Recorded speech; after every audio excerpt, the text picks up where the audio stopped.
नमस्कार दोस्तों। स्वागत है आपका अपने YouTube channel hot debate show में, जहां हर दिन हम आपके लिए लाते हैं सबसे गर्मा-गर्म और दमदार डिबेट।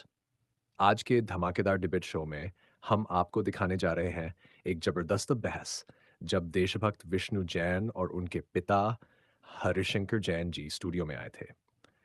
और फिर जब विवेक श्रीवास्तव और यूसुफ अंसारी ने गलत बयानबाजी की, तो देखिए विष्णु जैन ने कैसे उनकी क्लास लगा दी।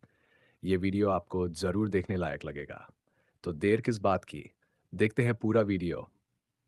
वीडियो पसंद आए तो लाइक करें, शेयर करें, कमेंट करें और चैनल को सब्सक्राइब करना ना भूलें। चलिए शुरू करते हैं। से एग्री करते हैं? बिल्कुल नहीं। तो मैं आपसे डिबेट ही नहीं करना चाहता। नहीं, मैं आपसे जो आदमी औरंगजेब का समर्थन है उसको एक खड़े रहने की हैसियत नहीं होनी चाहिए। समर्थन नहीं है। जिसने संभाजी महाराज की जबान काट दी, आप जैसा जिसे, और आपकी क्या हिम्मत है, क्या हिम्मत नहीं है? सुनिए, आपकी क्या हिम्मत है, क्या हिम्मत नहीं? अरे आप करो ना, अरे आप करो। हम तो करते हैं। नहीं तो आप भी करेंगे, हमें जो सही लगेगा वो बोलेंगे। आपके सामने बोलेंगे क्या भाई? अरे आपके सामने बोलेंगे क्या भाई? आपके सामने नहीं बोलेंगे। ऐसा कर दिया शुरू से कि अब आप इधर कुछ पूछेंगे, वो उनका वॉल्यूम ऊपर जाएगा। मैं चाहता हूँ सही पकड़े हैं। आप थोड़ी देर शांत रहें। आपके सामने नहीं बोलेंगे। और जितना आप चारों चिल्ला सकते हो उतना मिलकर अकेले मैं भी चिल्ला सकता हूं। अच्छी बात है। मैं तो समझ गए, कोई दिक्कत नहीं है। विष्णु जी, आप चिल्लाओ सब। नहीं विष्णु जी, इस वाले सवाल का जो आपने जवाब दिया, एक क्षण शांति नहीं, चाहता आप हूं। लोग के मन से जवाब नहीं दिया जाएगा।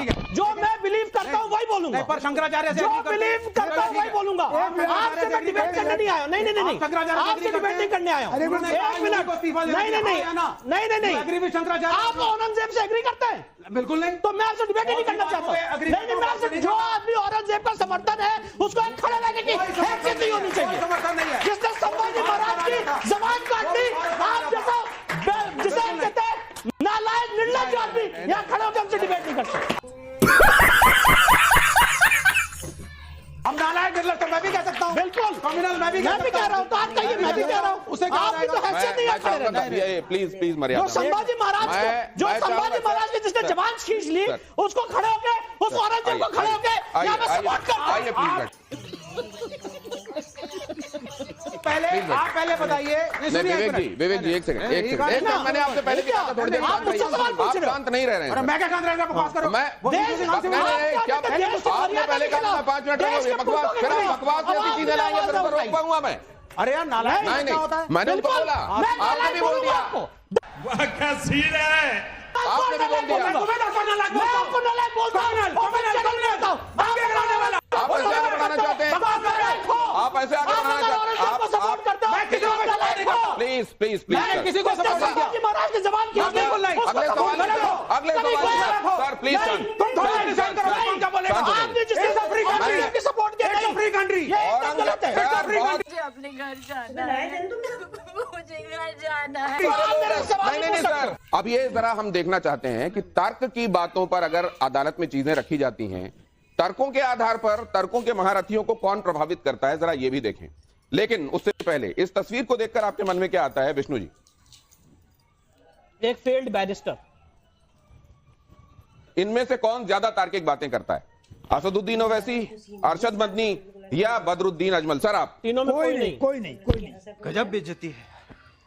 कोई नहीं, तीनों का बस कोई नहीं। नो कोई नहीं। तस्वीर को देखकर आपके मन में क्या आता है विष्णु जी? श्री हनुमान जी महाराज के भक्त। रमजान के दौरान कश्मीर में फैशन शो विवाद पर आपकी राय? नहीं होना चाहिए, होना चाहिए, इसमें हर्ज क्या है? बी होना चाहिए। अर्ज क्या है? ऐसा क्यों लग रहा है आप? क्यों नहीं हो? क्यों नहीं शो होगा? उनका रमजान चले तो पैसा क्यों नहीं होगा? ये कौन सी बात हुई? ये कौन सी बात हुई? तो आप ये कह रहे हैं कि अगर नहीं होना तो कभी ना हो, लेकिन अगर होना है तो उसमें किसी महीने का जिक्र करके क्यों रोका जा रहा है? आप ये कह रहे हैं? यस, आप रमजान में तो किसका? तो फिर योगी को सुन लीजिए, योगी क्या कह रहे हैं जरा सुन लीजिए, जरा योगी प्ले कीजिए। वीडियो कॉन्फ्रेंसिंग होने लग गई। मैंने पूछा भी क्या तैयारी है? कहा साहब हम लोग प्रयास करेंगे कि 11 बजे तक होली संपन्न कर दी जाए। हमने कहा साल में एक बार होली पड़ेगी और 11 बजे संपन्न हो जाएगी। साल में 52 बार जुमा पड़ता है तो 2 घंटे का कार्यकाल उसी का आगे बढ़ जाएगा। तो धार्मिक भावनाओं का ख्याल रखने वाली बात है, वो रमजान वाली बात हो रही थी, यहां पर भी एक बात हो रही है। अब आप कैसे देखते हैं? रमजान का ये मतलब नहीं होता कि पूरे पब्लिक को उसमें लाद दिया जाए। होली से तुलना मत कीजिए। अगर फेस्टिवल हो रहा है फैशन का तो रमजान से क्या मतलब है? रमजान से क्या मतलब है? यूसुफ अंसारी, इस पर आपकी टिप्पणी, ये ऑब्जर्वेशन और आपकी टिप्पणी किस पर टिप्पणी? रमजान पर ये फैशन शो हर्ज क्या है, होने देना चाहिए, होली को उससे तुलना नहीं करना चाहिए। ये पूरा देश समाज के बहुत ज्यादा लोग मिलकर खेलते हैं। लेकिन दोनों अलग मसले हैं। रमजान मुसलमानों के लिए एक महीने का त्यौहार है, उसमें संयम बरतने की जो रमजान का जो हुक्म कुरान में है वो है कि भाई रोजे तुम पे फर्ज किए गए। जैसे तुमसे पहले कोई नया काम मुसलमान नहीं कर रहे, मुसलमानों से पहले भी रोजे रखे थे। उसका अरबी में सियोम उसका आया है, खुतिबा अलैकुम अस्सियाम कि तुम पे फर्ज किया। उसे मिलिट्री ट्रेनिंग कहते हैं, मतलब संयम रखने की बात कही गई है।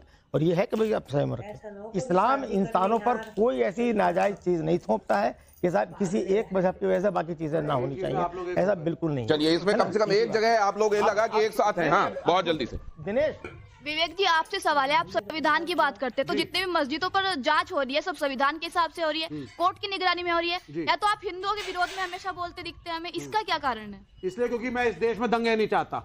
मैं चाहता अच्छा, हमको सिखा रिया है। हूं भारत सुपर मतलब इस देश में अगर हिंदू ये कहेगा ये मंदिर था तो दंगों की गुंजाइश बन जाएगी ना। The focus of the nation should be on your placement, not on the structures. Ram मंदिर का फैसला दंगे कराने के लिए आया था? नहीं, राम मंदिर का फैसला विशेषाधिकार के तहत है और प्लेसेस ऑफ वर्शिप एक्ट कहता है राम मंदिर के अलावा कोई डिस्प्यूट नहीं एड्रेस होगा। मेरा सवाल विवेक जी से है कि सर आप ये बताइए, अगर आप जैसे कि अभी औरंगजेब का समर्थन करते दिखे, तो अगर वो जो अबू आजमी जी ने जो दिया था बयान, अगर वो इतने ही सही थे तो अपनी बात पे अडिग क्यों नहीं रहे? उन्होंने अपना बयान वापस क्यों लिया? जी अब बोल।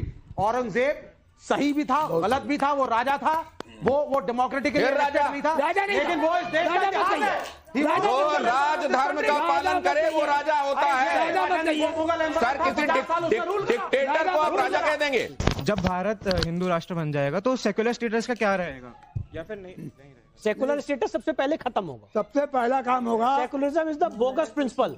सबसे अगर कोई फर्जी प्रिंसिपल इस देश में लाया गया है तो वो सेकुलरिज्म का है, जिसको आज तक कभी डिफाइन नहीं किया गया। तो संविधान की प्रस्तावना में जो जोड़ा गया, गलत जोड़ा गया है गौतम जी।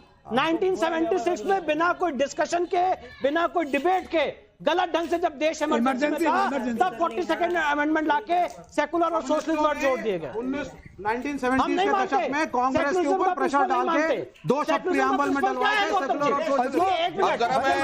अब जरा मैं यहाँ कुछ रखना चाहता हूँ आपके सामने। प्रिंसिपल को बदलेंगे। अभी विष्णु जी ने कहा था सुप्रीम कोर्ट सर्वोपरि है। सुप्रीम कोर्ट कह रहा है कि secularism is the basic structure of the constitution, इसको चेंज नहीं किया जा सकता। इस कॉन्स्टिट्यूशन का, सेकुलरिज्म को मानते हैं। इस कॉन्स्टिट्यूशन का एक मिनट, इस कॉन्स्टिट्यूशन का शर्म आनी चाहिए। शर्म आपको आनी चाहिए, शर्म आपको आनी चाहिए, जिसको कुछ पता नहीं है। जो लोग देखिए, अब इसीलिए जब मैं बोलूंगा ना तो फिर दिक्कत हो जाएगी। आप उधर जा रहे हैं। शर्म आनी चाहिए। ये शर्म नहीं, इनको आप फिर इस तरह की शब्दावली में फिर वो 2 कदम आगे, फिर आप 4 कदम आगे। सेकुलरिज्म एक बोगस सिद्धांत है, आप मानते हैं? मैं कह रहा हूँ सेकुलरिज्म आप जाओ ना, या नहीं है या विरोधाभास आपको बहुत कानून पता है, तो आप जाके FIR कर दो। आगे चलिए। अब जरा मैं यहाँ पर आप सर आ जाइए। आपको एक बार में आप जरा आ जाइए, आप जाके आप यहाँ पर खड़े हो जाइए। आपको बहुत मैं आपके सामने कुछ प्ले करने वाला हूँ। ये बोल रहा हूँ, इसको देखिए। प्रिंसिपल है, आप FIR कर दो मेरे पे। विष्णु जी, एक सेकंड आप भी आइए। तो मैं क्या विष्णु जी, विष्णु जी मुझसे विष्णु जी मुझसे बात कीजिए। विष्णु जी, जब आप देश की आत्मा के खिलाफ बात कर रहे हो तो लोगों की ताली नहीं बज रही है। शर्म आपको आनी चाहिए, जो यहाँ पे देश की मर्यादा के खिलाफ, आत्मा के खिलाफ बात कर रहे हो। शर्म आपको आनी चाहिए, शर्म आपको आनी चाहिए। ये जब आप जैसे लोगों के खड़े नहीं रहना चाहिए। विष्णु जी, ये जब आप जैसे लोगों के खड़े नहीं रहना विष्णु चाहिए। जी, जब आप ये देखते आप हैं, जैसे लोगों यहाँ खड़े नहीं रहते, शर्म आपको आ रही है, शर्म आपको आनी चाहिए। आपने देश की आत्मा के खिलाफ बात करते हैं, मुझे शर्म आती है, मुझे शर्म आती है। शांति, संविधान को तार-तार कर दिया आपने, शर्म तो मुझे आती है। ओके, इधर देखिए सर, ये जब आप देखते हैं सर, वहां जब आप सर्वे के लिए गए थे, वहां पत्थर चले, गोलियां चली, निशाना आप सब थे, आपको गोली लग सकती थी, कुछ चेहरे में आपके सामने रखा। मैं चेहरा यहाँ पे देख के बोल रहा हूँ, हजारों शारिक साटा आ जाए, मैं अपने धर्म के लिए, अपने देश के लिए लड़ाई लड़ता रहूंगा। हजारों ऐसे आ जाए। सही पकड़े हैं। इनसे मैं नहीं डरता। ऐसे कितने आए और कितने गए। पूरी दुनिया ने देखा है कि क्या हुआ था 19 तारीख को, फिर 24 तारीख को क्या हुआ था। नवंबर की बात मैं कर रहा हूं। उस दौरान जब आप वहां पर थे, आपका काम है अदालत के भीतर, आपका काम है तमाम तथ्यों दस्तावेजों को जुटाना, अदालत के भीतर कहना। लेकिन ये जो बाहर हलचल होती हुई देखते हैं, जिसमें आपको अदालत जाने से रोकने की कोशिश होती है, जान से मारने की कोशिश होती है, ये क्यों होती है? आपसे अदालत में दो हाथ करने की कोशिश क्यों नहीं होती? देखिए, जब आप किसी आदमी को तर्कों और तथ्यों के आधार पर नहीं हरा सकते, तो ये आज से नहीं, ये बड़ा पुराना पिछले 700-800 सालों का पूरा इतिहास उठा के देख लीजिए। जब आप किसी को उसके तर्कों और तथ्यों के आधार पर नहीं हरा सकते, तो सबसे अच्छा होता है कि आप उसको एलिमिनेट कर दो। ये है वो वीडियो। हाँ जी, ठीक। उस समय क्या चल रहा था सर? ये तो आपके सामने हो रहा है। ये तो यहाँ पे सारे लोगों ने बताया ना कि जय श्री राम के नारे मैंने लगाया, उसकी वजह से दंगा हो गया। वो तो वहां पर वीडियो भी डाला गया। यही वीडियो डाला गया जिसमें बताया गया कि मैंने जय श्री राम के नारे लगाए, इसकी वजह से दंगा हो गया। जबकि ये वीडियो मेरे निकलने का है, जब पूरा दंगा वहां पे हो चुका था, वहां भारी मात्रा में पत्थरबाजी हो रही थी, भारी मात्रा में वहां नारेबाजी हो रही थी, और पूरी की पूरी साजिश थी कि सर्वे टीम को एलिमिनेट कर दिया जाए। उसके बाद जब मैं निकल रहा था, ये तब का वीडियो है। इसका ऑडियो भी सुनते हैं जरा। उस समय ये तस्वीरें थी सामने और ये आवाजें आ रही थी कानों में, जरा महसूस कीजिए वहां क्या चल रहा था।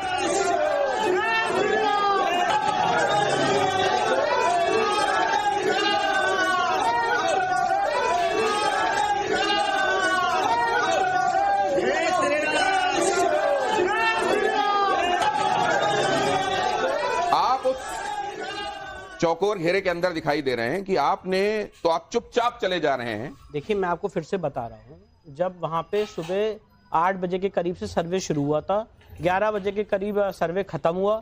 सर्वे जब खत्म हो रहा था तो 8 से 11 के बीच में भारी मात्रा में वहां पे हिंसा हुई। करीब 20-25 हजार लोग, या जितनी भी भारी भीड़ थी उसका कोई आकलन नहीं लगाया सकता है। भारी मात्रा में पत्थरबाजी हुई, पुलिस के ऊपर फायरिंग हुई, वहां पे बहुत हिंसा हो रही थी, गाड़ियां जलाई गई, पत्थर ऐसे फेंके जा रहे थे कि ऊपर भी आ रहे थे, आंसू गैस के गोलों का उपयोग किया जा रहा था। इन सब के बीच में हम लोग ने अपना जो प्रोफेशनल दायित्व है वो निभाया। और 11 बजे एक गली ऐसी थी जहां पे मुस्लिम समाज के लोग नहीं थे और वहां पे हिंसा नहीं हो रही थी, तो वहां से मुझे SHO कोतवाली साथ में है, उन्होंने मुझे वहां से निकाला और उसके बाद पुलिस स्टेशन सेफली लाके उन्होंने मुझे छोड़ा। तो ये वो वाला